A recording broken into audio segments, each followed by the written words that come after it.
कितनी बढ़िया हवा चल रही है। दिन में आज बारिश जो हो गई थी। सच में खुले में सोने का तो मजा ही कुछ और है। तभी तो हमने खेत में घर बनवाया है, ताकि हम रात को खेत में सो सके। ऐसी नींद आती है ना जैसे कि मैं जन्नत में हूँ। अब तो हमें खुले में ही सोने की आदत हो गई है, अंदर तो दम घुटता है हमारा। राकेश का पूरा परिवार हर रात तारों की छांव में खेत में सोया करता था।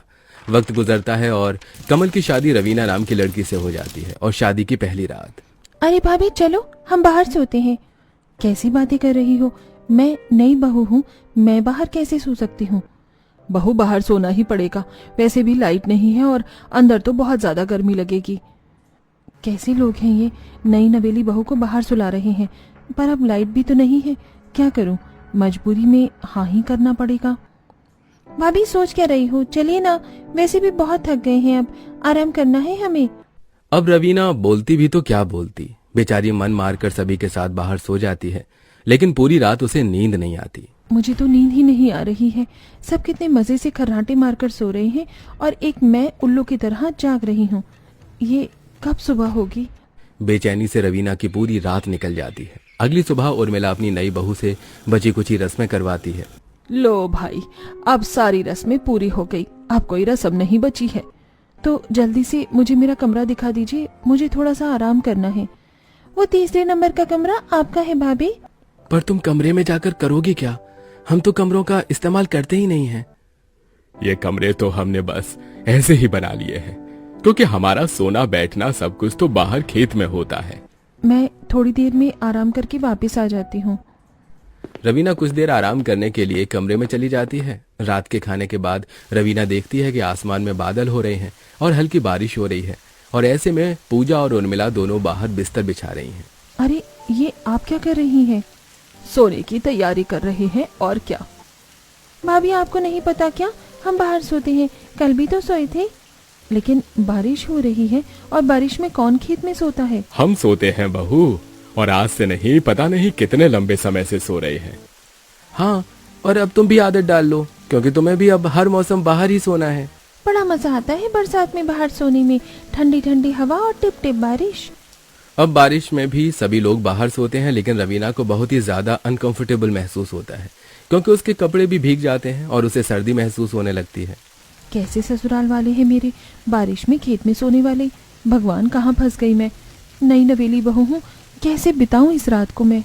आधी रात के बाद बारिश बंद हो जाती है, लेकिन फिर भी रवीना को गीले कपड़ों में बाहर ही लेटे रहना पड़ता है।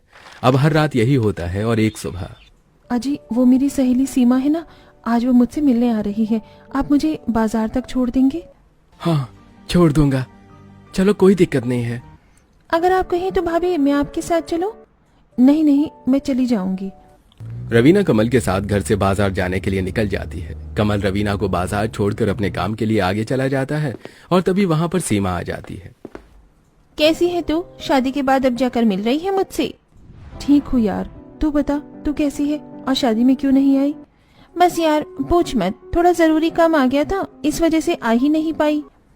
दोनों सहेली आपस में बात कर रही थीं कि तभी वहां पर रवीना के गांव की 2 औरतें कांता और उषा आ जाती हैं, जिन्हें देखकर रवीना उन्हें नमस्ते बोलती है। आंटी जी नमस्ते। नमस्ते। और नहीं बहू, मजा आ रहा है अपने ससुराल में? कैसा लग रहा है फिर बाहर सोकर? नजारा तो अच्छा आता है ना, खुले आसमान के नीचे सोने का। ये दोनों क्या बोल रही हैं रवीना? अरे हम जो बोल रहे हैं बड़े पते की बात है। बड़ा अच्छा ससुराल है बहू का, खेत में सोने वाला। आंधी आए, तूफान आए, चाहे पर्वत गिर जाए या भूस्खलन हो जाए, पर राजेश भाई साहब का परिवार तो खेत में ही सोएगा। उषा और कांता दोनों ही रवीना का खूब मजाक बनाती हैं, और रवीना को बहुत ही ज्यादा शर्मिंदगी महसूस होती है, पर वो कुछ नहीं कह पाती। दोनों वहां से चली जाती हैं। अरे ये दोनों आंटी तुमसे क्या कह रही थी, मुझे कुछ समझ नहीं आया, मुझे सारी बात बताओ। चलो सीमा, हम पहले किसी रेस्टोरेंट में बैठते हैं और वहाँ बातचीत करते हैं। दोनों सहेलियां एक रेस्टोरेंट में जाकर बैठ जाती हैं। अब बताओ क्या बात है, क्या बोल रही थी वो आंटी? अरे सही बोल रही थी, मेरी ससुराल वाली ना रात को बाहर सोते हैं यार, चाहे बारिश आए चाहे आंधी। तू पागल वागल हो गई है क्या? वो बाहर सुलाते हैं और तू सोने के लिए राजी हो गई? तो और क्या करूं, अपने ससुराल वालों का सिर फोड़ दूं? अरे यार, तू आज के जमाने की पढ़ी लिखी लड़की है, तू अपने लिए आवाज उठा सकती है, तू बोलती क्यों नहीं अपने ससुराल वालों को? कैसे बोलूं यार, अभी तो ठीक से महीना भी नहीं हुआ है शादी को, और फिर ससुराल वाले कहेंगे कि नई बहू जुबान चलाती है। अरे अपने लिए कुछ अच्छा करने में जुबान तो चलानी ही पड़ेगी। तो मेरी इतनी हिम्मत वाली दोस्त है, तू कैसे ऐसे हार मान सकती है? तो मैं क्या करूं यार, तू बता ना। अच्छी मुसीबत पड़ी हुई है मेरे गले में। जैसी मुसीबत तेरे गले में पड़ी है, तू वैसे ही मुसीबत अपने ससुराल वालों के गले में भी डाल दे। 1 से बात नहीं बनेगी तो 2, 2 से बात भी नहीं बनेगी तो 10, 10 से बात भी नहीं बनेगी तो 50। कभी ना कभी तो मानेंगे। तू सही बोल रही है, अब तो मैं यही करूंगी। सीमा की बातों से रवीना पूरे तरीके से मोटिवेट हो जाती है, जिसके बाद वो घर जाती है और उसे रात भी बारिश होती है और रवीना अपने ससुराल वालों के साथ बाहर सोती है और अगली सुबह उसे बार बार खांसी और एक के बाद एक छींक आती है। अरे बहू, क्या हो गया? सुबह से देख रहा हूं तू छींके ही जा रही है। हाँ, इतना ज्यादा चीख रही हो कि तुम्हारी चीखों की आवाज से मेरी नींद खुल गई, वरना तो आज मैं लेट उठने वाला था। वो मुझे सर्दी हो गई है बाहर बारिश में सोने की वजह से। ओह, ये बात है, तुम्हें आदत नहीं है ना बाहर सोने की, इसलिए। हाँ, सही कह रही हैं आप। चिंता मत कर बहू, हमारे पास एक जुगाड़ है तेरे लिए, जिससे तुझे बाहर सोने में कोई दिक्कत नहीं होगी। क्या जुगाड़ है माँ? आप क्या करोगी भाभी के लिए? बहू, हम तुम्हारे लिए बड़ी वाली छतरी ला देंगे और उसे तुम्हारी खाट के पास लगा देंगे। और फिर उस छतरी से तुम बारिश में नहीं भीगोगी और तुम्हारी तबीयत भी खराब नहीं होगी। जहाँ मैं अपनी परेशानी बता रही हूँ और ये लोग मेरी परेशानी को उलझाकर मुझे वापस से बाहर सोने के लिए बोल रहे हैं। कैसा मूर्खों का ससुराल है मेरा। उस रात रवीना के ससुराल वाले छतरी लगाकर उसे छतरी के नीचे सुला देते हैं, लेकिन अगली रात रवीना के दिमाग में एक तरकीब आती है और वो रात में उठकर चिल्लाती है, हाय हाय, मच्छर काट रहे हैं, बहुत सारे मच्छर काट रहे हैं, मर गई मैं, मर गई। मुझे मच्छर काट रहे हैं, बहुत जलन हो रही है। अरे क्या हो गया, क्यों शोर मचा रही हो? आराम से सो जाओ ना। मुझे मच्छर काट रहे हैं, बहुत मच्छर हैं यहाँ पर, अंदर चलिए ना। बहू, थोड़ा हौसला रखो, हम अभी तुम्हारी समस्या का समाधान कर देते हैं। राजेश और कमल अंदर से मच्छरदानी लेकर आते हैं और दोनों मिलकर सभी के लिए मच्छरदानी लगा देते हैं। ले बहू, अब हो गया तेरे मच्छरों का भी अंत। अब कोई मच्छर नहीं घुसेगा तेरी मच्छरदानी के अंदर तुझे काटने के लिए। हाँ ठीक है, अब तो मच्छर नहीं काटेंगे। तो अब आप आराम से सो जाओ भाभी, बड़ी नींद आ रही है हमें। सभी लोग फिर से सो जाते हैं, पर रवीना फिर से उठती है और कैंची की मदद से वो मच्छरदानी को जगह जगह से काट देती है। अगली सुबह मच्छरदानी का ये हाल देखकर सभी लोग हैरान हो जाते हैं। अरे ये कैसे हो गया? रात को तो मच्छरदानी बिल्कुल सही थी। लगता है माँ जी, आंधी तूफान से ये सब कुछ हो गया, मच्छरदानी फट गई पूरी की पूरी। कमाल हो गया, पहले तो कभी ऐसा नहीं हुआ। पहले कभी आपने मच्छरदानी लगाई भी नहीं होगी ना, इसीलिए कहती हूँ हमें घर के अंदर सोना चाहिए। चलो कोई बात नहीं, नई मच्छरदानी खरीद लेंगे। हाँ कोई दिक्कत नहीं, वैसे भी ये काफी ज्यादा पुरानी हो गई थी। रवीना की ये ट्रिक फेल हो गई। अब रवीना दूसरी मुसीबत खड़ी करने की सोचती है और वो बाजार से एक डिब्बे में बहुत सारे बिच्छुओं को डरते डरते घर लेकर आती है। ओह माँ, ये बिच्छू तो बहुत गंदे हैं। ओह! रात को उन बिच्छुओं को चारपाई के पास छोड़कर शोर मचाती है। बिच्छू आ गए, बिच्छू आ गए, भगवान बिच्छू, हे बिच्छू, हमें काट लेंगे ये। सब उठो जल्दी जल्दी, देखो यहाँ पर कितने सारे बिच्छू हैं। अरे तुम फिर से शोर मचाने लग गई, कहाँ? बिच्छू दिखाओ। वो रहे देखो। घबराओ मत बहू, ऐसे बिच्छू तो हमने पता नहीं कितने देखे हैं, अभी इन्हें हटा देते हैं। हाँ, डरने की कोई बात नहीं है, ये बिच्छू और बाकी कीड़े मकोड़े तो आते जाते रहते हैं। कमल और राजेश मिलकर सारे बिच्छुओं को वहां से भगा देते हैं। ऐसे कैसे लोग हैं ये? कोई भी मुसीबत खड़ी कर लो, सारी मुसीबत का हल निकाल देते हैं। अब तो कोई बड़ी चाल चलनी होगी मुझे। रवीना अपना दिमाग दौड़ाती है और अगली रात जब सभी सो गए थे तभी रवीना अपने मुंह से भेड़िए की आवाज निकालती है।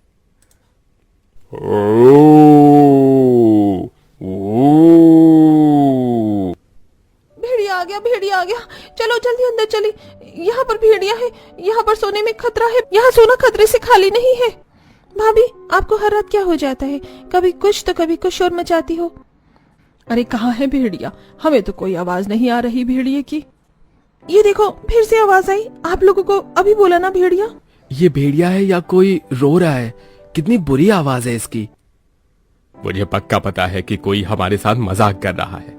सच में इस भेड़िए का तो गला खराब है, इसे तो विक्स की गोली खानी चाहिए। बहू चादर तान और आराम से सो जा, कोई भेड़िया नहीं है, बस मन का वहम है और कुछ नहीं होता। सब लोग आराम से सो जाते हैं। रवीना के बार बार नई मुसीबतें खड़ी करने के बावजूद भी उसके ससुराल वाले हर बार मुसीबत का हल निकाल देते। और एक दिन रवीना सबसे बोलती है, आप लोगों को बाहर सोने में क्या मजा आता है? आप लोग बाहर क्यों सोते हैं? क्योंकि अंदर कमरों में बहुत ज्यादा घुटन होती है बहू। आप कहीं बिजली के बिल से तो नहीं डरते हैं कि अंदर सोएंगे तो बिल ज्यादा आएगा? ऐसा कुछ नहीं है रवीना, पैसे की कमी थोड़े ना है हमारे पास, पैसा तो बहुत है। बहू, जब कभी भी फसलों का काम चलता है तो पता नहीं कितने कितने घंटे लाइट नहीं आती, ऐसे में बाहर ही तो सोना पड़ता है। और तब से हम लोगों को एक ऐसी आदत हो गई है कि हमें बाहर ही ज्यादा अच्छा लगता है।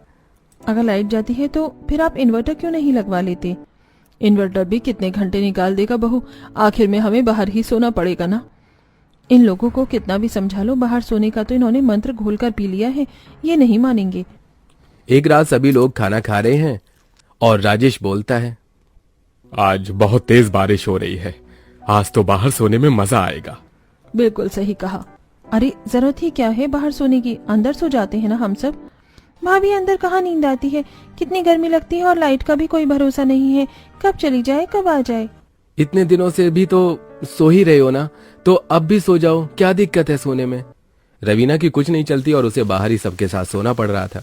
दिन गुजरते हैं और एक दिन सुबह से लेकर रात तक बारिश हो रही थी और रुकने का नाम नहीं लेती। खेत में पानी जमा हो जाता है, पर ऐसे में पूजा और उर्मिला मिलकर खेत में सोने के लिए बिस्तर बिछाती हैं। अरे ये आप क्या कर रही हैं? दिख नहीं रहा बहू, सोने के लिए बिस्तर बिछा रहे हैं और क्या। लेकिन खेत में पानी भरा हुआ है, जरा ये भी तो देखिए ना। अरे कुछ नहीं होता, थोड़ा सा ही तो पानी है, हम कौन सा डूब कर मर जाएंगे इस पानी में।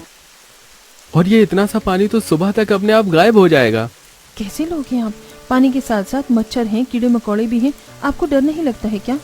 किसी चीज से कोई डर नहीं लगता है, बाहर सोना है तो मतलब बाहर ही सोना है।